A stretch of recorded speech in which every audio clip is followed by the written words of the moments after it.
Why do people act like children when they get really angry, really worked up, or really stressed out, really anxious?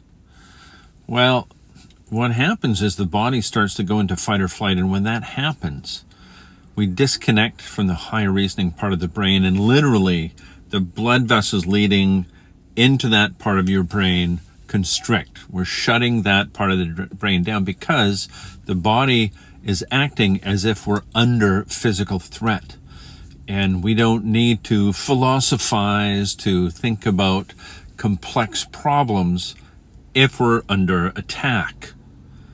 So the body shuts down the higher reasoning part of the brain, even the part of your brain that generates memory. So when people get super worked up, really, really angry, often their memory becomes choppy or can even blank out, even without alcohol or anything, for seconds or longer. Certainly with alcohol, for longer.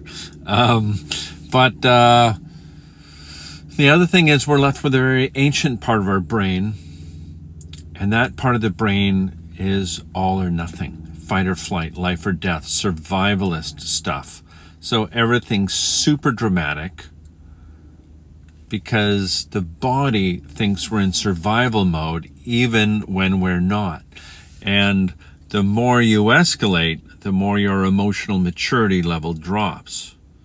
We have less access to our emotional intelligence, the intelligence in your body, and the intelligence to think things through.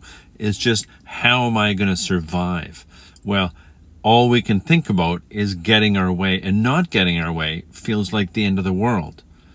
And so what we need to do is become more aware, more dialed into what happens in our body, that constriction in your chest, the change in your breathing, the clenching of the jaw.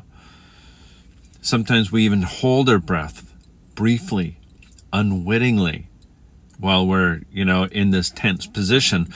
And so we get less oxygen into our body, and the body automatically compensates for that by having the heart pump harder and faster. And this just escalates us into more elevation.